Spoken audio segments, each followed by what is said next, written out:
Welcome to r/am_I_the_jerk, where this mother calls her 3-week-old baby ugly. Am I the jerk for going off on my wife for commenting about our 3-week-old daughter's looks? My daughter, our second child, is 3 weeks old. Pre-pregnancy, my wife was diagnosed with general anxiety disorder and depression, and in the days since birthing our baby girl, is most definitely experiencing postpartum depression. Our first child, our son, looks very much so like her. In fact, you look at baby photos of my wife, they look almost exactly like our son's baby photos. And my wife is a looker, so my son is dang cute, thank you very much. Our daughter got a bit more of my size gene pool. Her hairline kinda has a widow's peak, which I've had since I was a baby. Her lips are relatively thin, like me.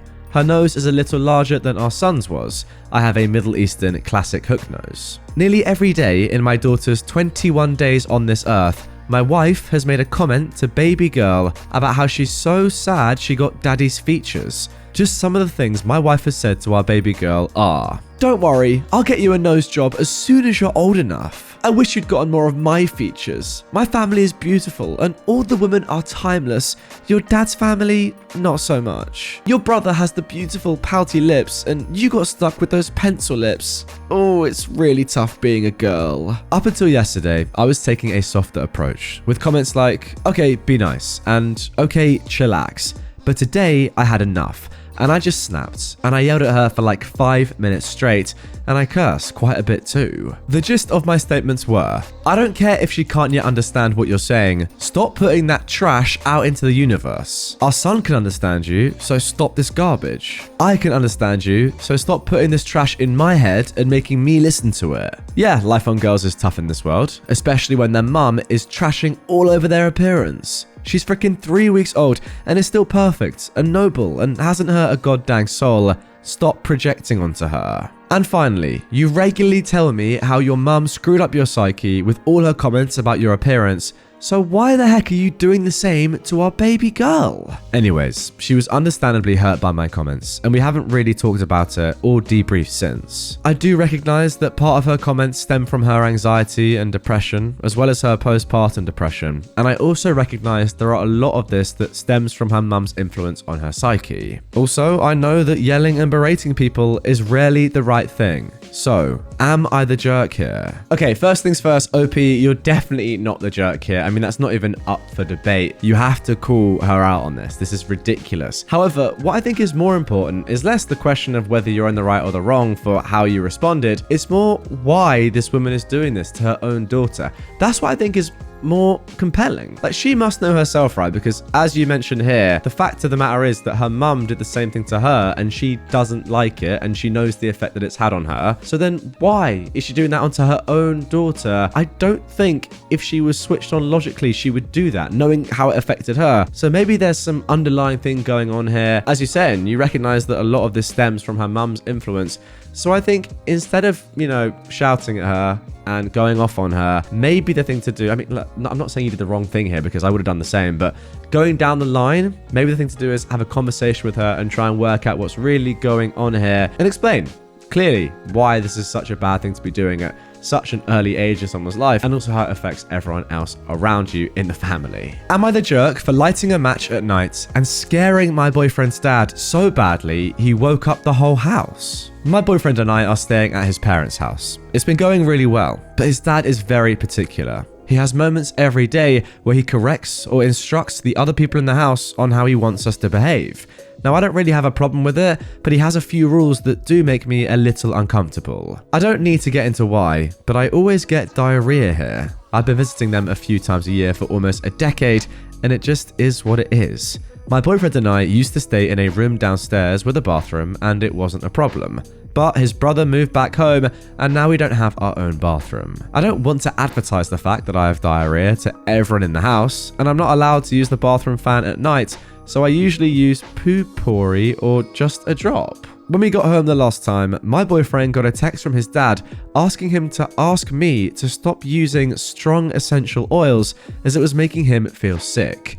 I was so embarrassed, and I honestly have been kind of dreading coming here again. I was talking to my mum about this, and she suggested that I bring some paper matches because that's what she used to do. I got some paper matches and they actually worked pretty well. Tonight, I woke up from my sleep because I had diarrhea. I lit a match when I was done, ran it underwater, and folded it up into some aluminium before throwing it in the garbage. I fell back asleep and was woken up a while later by a big commotion. My boyfriend's dad smelled burning and thought the house was on fire, so he woke everyone up in a panic and searched the house to see what was burning. I didn't immediately equate a match with a house fire, and I didn't smell anything when I woke up, so I didn't bring up that I'd lit a match. It wasn't even clicking for me that the match was what he smelled until my boyfriend asked me if I smelled anything when I got up earlier to use the bathroom. Long story short, I just got chewed out by his dad for lighting matches at night or lighting matches in general as a guest in their home.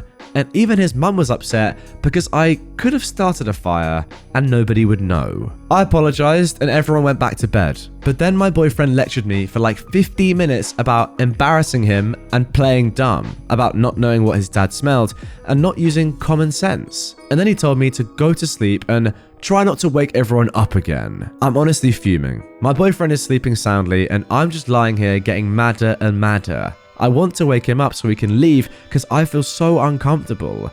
I really don't want to face everyone in the morning. I don't feel like I did anything wrong, but I don't know if I'm thinking rationally because I'm tired and I can't fall back asleep. So what do you think? Am I the jerk? Now guys, I'll tell you what's scary. Lighting a match just sends shivers down my spine. What an absolute load of rubbish. One of the most ridiculous stories I've ever read. This family just sounds a little bit weird and controlling, and it kind of sounds like you've walked into a cult here. I'm not even joking. I'm getting cult vibes. Like they're locking you into things that you can and can't do. You can't have the bathroom fan on at night, even for a couple of seconds. Seriously? It's a bit ridiculous. What, you'd rather the rooms just stink? It's a horrible thing, isn't it? Because it's going to make OP feel extremely insecure and, as you said, uncomfortable in your boyfriend's home. And the fact that your boyfriend is sticking up not for you, but for his family and his dad? Absolutely ridiculous, given that he knows exactly what you're going through and the reasons why you had to light the match in the first place. You're trying your hardest. He's saying, just go to sleep. Jerk. Am I the jerk for interrupting my son's dates so he could pick up his little sister? I am a single father to 2 children. Max, a 17-year-old boy, and Lisa, an 8-year-old girl. I usually have Lisa in after-school clubs so that I'm able to pick her up after work. However, yesterday evening, I was given some work that had me working overtime. I did try my best to negotiate out of it, but my manager told me that the assignment was to be completed by that night, so I just did. It was nearing towards 6 p.m. and I just knew I wouldn't be able to make it to Lisa, so I called Max and asked him to pick her up. He responded by saying that he couldn't because he was on a date with his girlfriend for their 6th-month anniversary. I told him that I understood, but that I really needed him to get Lisa and that I'd make it up to him for interrupting. He just angrily turned off the phone, and I thought that while he was mad, he just decided to pick her up. But 30 minutes later, I received a call from Lisa's school as to where I was, as the school was close to closing down and nobody was there. Luckily, one of Lisa's friend's mothers said they'd drop her off, and that was all good. However, I don't really like it when Lisa goes with that particular friend. Not because of the friend, but because of the mother. She has this habit of asking maths questions in the car that she knows Lisa is unable to answer, and then she criticizes her over it. It's all just very mean. I called Max and asked him where he was, and that he was in big trouble when he got home. He just told me that he was busy and to leave him the hell alone. He came home at around 9 p.m. I told him he was grounded and that he was not allowed to use the car for a good 3 weeks. At that, he got all mad and said that it wasn't his fault. I was failing as a parent and unable to afford someone to collect Lisa. I just want some insight on this situation. Was I being too harsh? And am I the jerk for interrupting his dates? Now, this is an interesting one because from my point of view, if I put myself in your son Max's position, there is nothing I can think of that is worse than my date with my girlfriend being interrupted by my dad. Fair enough, from Max's perspective, that is just not something that you want to have happen. And I completely understand that. However, from your point of view, the stuff that he is saying to you is absolutely mental. I'm sorry, it is. The fact that he's saying you failed as a parent because you're unable to afford to collect your daughter is crazy. And for that alone, I'm sorry, you're right. He has to be grounded. Simple as that. Less so the fact that he didn't pick your daughter up when you asked, more because of this complete disrespect. I'm going to be honest, he really should have gone and picked her up. That is the least he could do. But I wouldn't hold a grudge against him if he was really angry in doing so. And like you said, you thought he just turned the phone off and went and did it and was angry, and that was okay. However, that and then on top of that, the stuff he said to you, no, you're definitely not the jerk. It's just a tough situation for him, but you can't react like that. That is absolutely disgraceful. Now, interestingly, OP has actually added some more info. Max and Lisa's mother, by the way, I know it's probably Liza, but I called her Lisa off the rip, so I'm going to stick with Lisa. Max and Lisa's mother is not present in their lives. And no, he doesn't like socializing with parents at Lisa's school. Fair enough. He works a lot of the time. Hasn't found time outside of the yearly parent meetings. Completely fair enough. And then also he says, OP this is the third time that he's asked Max to pick up his sister in the span of a year and a half. So it's not a regular thing. And again, some people are asking why they don't have a nanny. Money is tight. Fair enough. You're doing all you can. It's not as if you're like, slinking off and doing what you want to do. You're working hard. Your boss has got you locked in at work. It's a tough one. It really is. And I do feel for Max a little bit. But once again, you can't be saying those sort of things to your father. Am I the jerk for giving my mum the wrong start time for my birthday lunch so she'd be on time? I am a 22-year-old woman, and my mum, who's in her mid-40s, is one of those people who is always late to everything. I'm talking family get-togethers, birthdays, graduations, weddings, you name it, she's showing up late. At first, growing up, I just thought it was because she's bad with time, but as I've gotten older, I genuinely believe she likes making an entrance. I personally find it, 1, rude, and 2, embarrassing, as it's not like it happens once in a while, it literally happens at every single function she's invited to that has a set time. Many family members have complained about this, but nothing ever changes. It's gone to the point that whenever my grandma has family lunches or dinners, she'll tell my mum it starts an hour earlier than it actually does, so she'll be there on time. My mum doesn't know that my grandma does this. It's a joke between my grandma and me. This past weekend was my 22nd birthday. My grandma wanted to do a lunch for me at her place with our immediate family. The lunch was to start at 2 p.m, but we told my mum 1 p.m. I had plans later that evening to go out for dinner with my boyfriend, so I wanted to leave my grandma's house at around 5 at the absolute latest because I needed to go home and get all ready. Well, of course, my mum was late. We called her at about 2:30 p.m. to see where she was because, it's her daughter's birthday. She just left her house at 2:30 p.m. and still had to pick up her boyfriend on her way to my grandma's, which is 30 to 35 minutes away. So none of us were expecting her to arrive until about 3:30. She finally arrives 2.5 hours late from the time we told her and makes her little entrance. We question her about it. She tells us she thought the lunch started at 2. We asked her where she heard this from, and she said my aunt, who was present at the lunch, told her. We questioned my aunt, and she said that she felt bad lying to my mum. Everyone is pretty annoyed, but we all move on. Fast forward an hour later at 4:30, and I have to start leaving. My mum starts getting all annoyed with me that I'm leaving so soon, and that she barely got to see me for my birthday. I told her that my life doesn't revolve around her and that she should have been there sooner. She started giving me attitude and listing all these excuses as to why she's late. I couldn't be bothered to hear them and I left. Later that night, she messaged me saying that I was acting like a jerk towards her and it was rude of me to lie to her about the time the lunch started. My mum and my aunt think I'm the jerk for lying to her. My grandma doesn't think it's a big deal and that they're overreacting. I came here for some outside opinions. Now, the reason I picked this story out in the first place is because it's very pertinent to me, or at least I thought it was going to be. I am someone that massively struggles with time issues, time management. It's something that I've tried to work on. I'm still just naturally very bad at it. Call it laziness, call it lack of, whatever you want. I don't care. But the truth is, I do struggle with it. However, when there is a set time for something to start, like an event, or, you go into the cinema or the theater or something, and you know that it starts at this certain time, or someone's birthday officially starts at a certain time, I'm not going to go late then and make an entrance. Like, who does that? Sorry, that's just strange. Like, yeah, look, I'll hold my hands up. Sometimes I do happen to be a little bit late, but I'm not choosing to do that, nor am I coming in making a big entrance. I'm coming in sheepishly and saying, yeah, sorry, I'm late. But I'm here now. That's it. I'm not doing this. This is ridiculous. And also, the fact that she's then saying to you on your birthday, oh, why have we only seen you for just a couple of hours? I want to see you for longer. No, everyone else saw you for quite a few hours. A good birthday celebration. You came late, and that is why. You clown. Once again, for the 4th time this video so far, no, you're not the jerk. I tell you what, we're on a good little streak here. Am I the jerk for becoming that parent by causing a stink at my daughter's school? My daughter, Cleo, who is 11, is very active outside of school. She plays soccer, takes swim lessons, and will play outside a lot with neighborhood kids. She's very social. Most of her friends are from outside of school. At school, however, she struggles making friends. Cleo has ADHD and was bullied in 3rd and 4th grade for some of that. While it was brought under control by the 5th, her current grade, these kids still don't play with her and pretty much ice her out.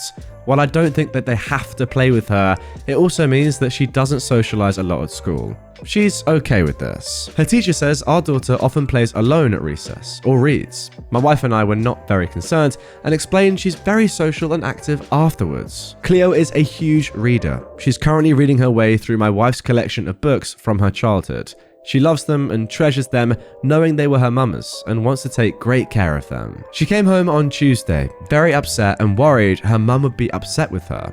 I asked why, and she said her teacher took her book away and won't give it back until tomorrow. When pressed for more information, she said she was reading at recess. Her teacher walked over, took the book, and told her to go play. My daughter begged for her book back, and the teacher refused. I quickly assured Cleo that she wasn't in any trouble and even called my wife at work to have her back me up. It was quite concerning that she was so afraid, as my wife isn't one to fly off the handle. She's always gentle with Cleo. As suspected, my wife assured her she wasn't upset and that Cleo did zero wrong. The next day, I brought Cleo to school early and walked her to class. No one but the teacher was there. I told the teacher to give me the book. She obliged and tried to defend herself. I told her to save it and she had no right. There is no rule that Cleo has to do physical activity at recess, and we expressed no concern. The teacher said that she was allowed to set boundaries for her class, but I pointed out that recess was free time. It's not like Cleo is reading during math. We went back and forth, and finally I said I'd be reaching out to the principal. The issue was resolved quickly. I don't know the particulars, except the principal told me that Cleo is allowed to read at recess, and unless she is actively harming someone or reading during a non-designated time, she wouldn't have any more books confiscated. My wife and I were pleased. Cleo even more so. My cousin is a teacher at this school, just a different grade, and she says what I did is hot gossip in the teacher's lounge and that I've been marked as one of those parents. She says the teacher isn't paid enough and I should have just accepted the rule. When I pointed out we only have 2 more months left at this school, Cleo is our only and starts junior high in August, that's not a concern. My wife and I feel justified, but we're wondering if I'm a jerk. See, I think this is actually incredibly harsh that you've been labeled as one of those parents in the staff room, because we all know what one of those parents means, right? It's someone that's just pretty much a Karen, right? Someone that just complains about every little thing, thinks their child is above other children, is just an absolute angel, whatever. And they always say like, no, you need to be doing this with my child, do this with my child, give special treatment, etc., etc. We all know what that means.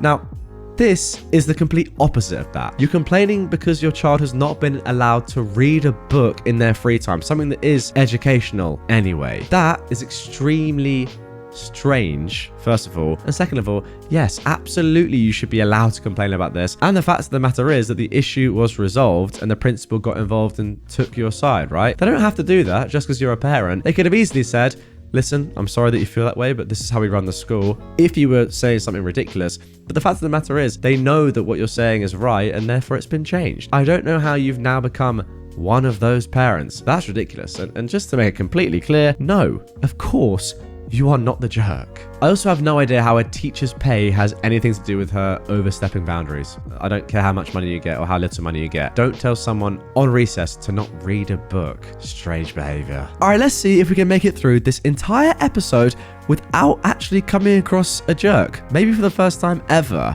Am I the jerk for asking for more money for my car? So, I, a 28-year-old man, offered to sell my RAV4 that has 100,000 miles on it in January to my brother and his wife. They have a baby and a beat-up Honda Civic, as well as a Scion with way too many miles on it. They shared they'd be car hunting this year. I offered to sell it to them for what Carvana offered, which was $14,500, and they agreed to it right away. The problem is that my wife and I still haven't picked out our replacement car. So, they'd check in every week or so, but we weren't ready. In the end, we decided to hold on to the car until our trip to Disney this past week. I checked Carvana again, and they'd offered me more. this time $16,500. I texted my brother telling him that he could have it, but he would need to match Carvana's new offer. He responded saying that they're not haggling and they've been put off buying a car for months as they thought we had an agreement and they were just waiting on us. They called me a jerk for stringing them along for 3 months and then asking for $2,000 more. I'm just trying to do what is right by my 2 kids and one on the way. So, am I in the wrong? Well, it was all going so well and now it's all fallen off a cliff. That is a real shame. I thought for the first time ever we might have a clean sweep, but alas, this is r/am I the jerk, and we were bound to find one eventually, and I'm sorry to say, here we did, and this one isn't really up for debate. It's pretty clear. Maybe I get it, like you're a bit annoyed that the price has changed and you would have made more money, but the fact is, you literally have said to somebody, you can have it for this price, and it's your brother as well. I mean, come on. You can't then change your mind and go back on that, and I agree. You have been stringing them along for a few months. That's on you. I think off the rip, you should have just done it quickly, or at least set a date for this transaction to actually take place and for you to transfer over the keys, because this was just a mess right from the off. And the fact that you're charging your own brother and his family that you know need this car very much more money than you did at first, yeah, it's very ludicrous. And I'm sorry to say that we have ended today's episode with a jerk. Unless you disagree, of course, guys. I mean, maybe you disagree on the previous 5 stories, but for me, it was all going so well.